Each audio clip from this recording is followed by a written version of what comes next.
दोस्तों स्वागत है आपका मेरे यूट्यूब चैनल इंग्लिश बाबू पर। और आज मैं फिर आज हूँ आपके साथ। तो दोस्तों आज मैं लेके आया हूँ जो पिछली बार मैंने आपको सुनाया था द अल्केमिस्ट का फर्स्ट पार्ट, आज मैं लेके आया हूँ इसका पार्ट 2।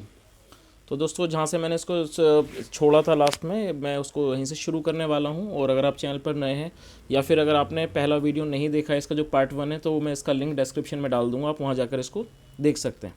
तो चलिए मैं अब इसको आगे पढ़ना शुरू करता हूँ। He had noticed as soon as he awoke, जैसे ही वो जागा, most of his animals also begin to stir। क्या मतलब हुआ? मोस्ट ऑफ हिज एनिमल्स, उस जैसे ही वो जागा उसके जो जानवर थे, most of his animals also began to stir, वो भी मतलब कि हिलने। स्टिर का मतलब होता है हिलना, वो भी हिलने लगे। जाहिर सी बात है, वो मतलब कि जगना शुरू कर दिया उन्होंने भी।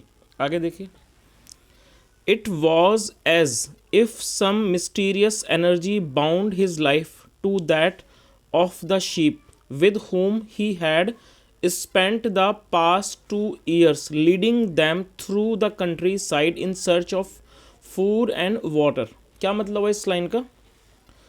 इट वॉज एज, ये ऐसा था जैसे, एज इफ सम मिस्टीरियस, जैसे कोई रहस्यमयी एनर्जी मतलब ताकत, बाउंड इज लाइफ, उसके जीवन को बांध दिया, और to that of the sheep, उन शीप के साथ, उन भेड़ों के साथ, विद होम, जिनके साथ, he had spent the past 2 years, जिनके साथ उसने पिछले 2 साल बिताए थे, लीडिंग दैम, उनको लीड करते हुए, through the country side. Country side होता है किसी भी देश का ग्रामीण क्षेत्र, ग्रामीण क्षेत्र में, इन सर्च ऑफ फूड, खाने की, भोजन की तलाश में, एंड वाटर, और पानी की तलाश में। They are so used to me that they know my schedule. क्या मतलब हुआ? He muttered they are so used to me. Used to का मतलब होता है किसी व्यक्ति का बहुत ज़्यादा आदत लग जाना। तो उसने क्या कहा? They are so used to me, वो मेरे साथ, they are so used to me. ये जैसे मैंने बताया, यूज टू का मतलब होता है किसी व्यक्ति को आदत लग जाना। दैट की दे नो माई शेड्यूल, के वो मेरा शेड्यूल जानते हैं। शेड्यूल होता है किसी व्यक्ति को दिनचर्या। ही मटर्ड मतलब वह बुदाया, और ये सेकंड फॉर्म है। Thinking about that for a moment, इस बारे में सोचकर कुछ पल के लिए, for a moment, he realized, उसे एहसास हुआ, दैट कि it could be the other way around. It could be the other way around, ये दूसरी बात हो सकती है दूसरी तरह से। दैट की इट वॉज ही, उसने क्या सोचा, उसे रियलाइज़ हुआ that it could be the other way around, ये मतलब दूसरे तरीके से भी हो सकता है। दैट की it was he who had become अकमस्टेड टू देयर शेड्यूल। अकस्टम्ड का मतलब होता है कि चीज़ के अनुसार ही ढल जाना। तो क्या मतलब हुआ? उसने क्या सोचा, या दूसरी बात ये हो सकती है कि वो खुद उनके शेड्यूल के अकॉर्डिंगली ढल गया था। चलिए दोस्तों आगे देखिए। बट लेकिन there were certain of them who took a bit longer to awaken. क्या मतलब हुआ? But there were certain of them, लेकिन उनमें से कुछ थे, who took a bit longer, जिन्होंने ज़्यादा समय लिया, टू अवेकन, जगने में। आगे देखिए। द बॉय प्रोडेड दैम, प्रोड का मतलब होता है किसी को डंडे वगैरह से लगा के उनको जगाना, उसे प्रोड कहते हैं। सेकंड फॉर्म है डंडा वगैरह की नोक से चुभा के किसी को उठाना। द बॉय प्रोडेड दैम, लड़के ने उठाया, वन बाई वन, एक के बाद एक, विद हिज क्रुक। और जैसे मैंने आपको बताया था पिछले वीडियो में, क्रुक का मतलब होता है ऐसा डंडा जो मुड़ा हुआ हो, जो अक्सर गडरिया अपने साथ रखते हैं जानवरों के लिए। तो वन बाई वन उसने उठाया, विद हिज क्रुक, अपने डंडे से। कॉलिंग ईच, सबको, कॉलिंग ईच बाई नेम, और सबको नाम से पुकार कर। He had always believed that the sheep were able to understand what he said। क्या मतलब हुआ?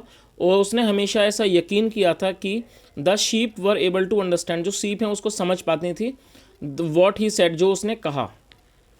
आगे देखिए। So there were times when he read them parts of his books that had made an impression on him. क्या मतलब हुआ? कि कई बार ऐसा समय था, देयर वर टाइम्स, कई बार ऐसा होता था, when he read them parts of his books, जब वो किताब के कुछ हिस्से उनको पढ़ के सुनाता था।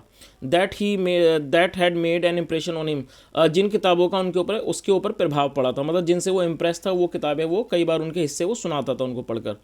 और when he would tell them, और जब उनको बताता था, tell them of the loneliness, अकेलेपन के बारे में, और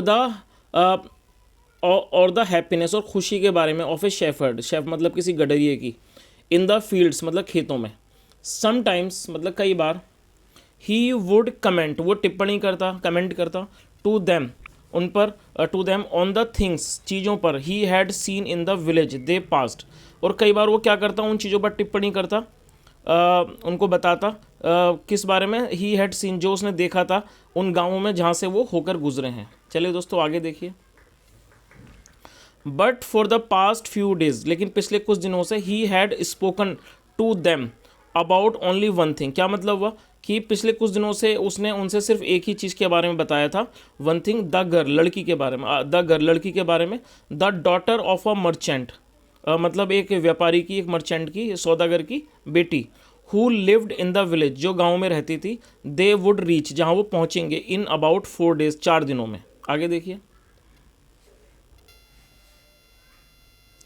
he had been to the village only once, वो उस गांव में सिर्फ एक ही बार रहा था।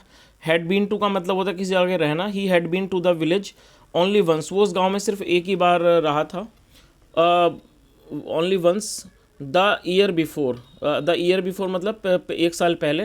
The merchant was the proprietor, proprietor का मतलब होता है किसी चीज़ का मालिक। द जो सौदागर, दो मर्चेंट था, वॉज द प्रोपराइटर, वो एक मालिक था, of a dry goods shop, मतलब कि ड्राई में सूखे सामानों की दुकान का मालिक था। एंड और ही ऑलवेज डिमांडेड, और वो हमेशा मांगता था, दैट कि द शीप बी शीयर्ड, मतलब शीयर्ड का मतलब होता है कि उनके जो बाल होते हैं उनको, उनका मुंडन करना, या उनके उनको कतरना कैंची से, तो शीयर्ड कहते हैं। तो क्या था, एंड ही ऑलवेज डिमांडेड, और ये जो है ही उसके लिए यूज़ हो रहा है, जो जो यहाँ पे कहानी सुना रहा है। ही ऑलवेज डिमांडेड, वह हमेशा चीज़ की मांग करता था, दैट कि द शीप, जो शीप हैं मतलब भेड़ें, बी शियर्ड, उनको उनके बाल कुतरे जाएं, इन हिज प्रेजेंस, उसकी उपस्थिति में।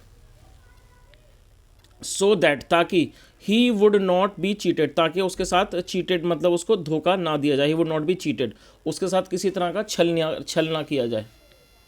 आगे देखिए। अ friend had told the boy, एक लड़के ने, had told the boy, told the boy, उस लड़के को बताया था, सॉरी एक दोस्त ने उस लड़के को बताया था, a friend had told the boy about the shop, मतलब दुकान के बारे में। एंड और he had taken his sheep there, और वो अपनी भेड़ों को वहाँ ले गया था। तो दोस्तों मैं इसको यहीं रोकता हूँ, फिर मैं देखता आपके सामने अगला पार्ट जल्दी ही लाऊंगा। और दोस्तों जैसे मैंने आपको बताया, पिछले पार्ट अगर आपने नहीं देखा है तो आप जाकर देख सकते हैं, मैं लिंक दे दूँगा डिस्क्रिप्शन में। यहाँ तक सुनने के लिए थैंक यू सो मच, फिर मिलते हैं अगले वीडियो में, तब तक के लिए बाय।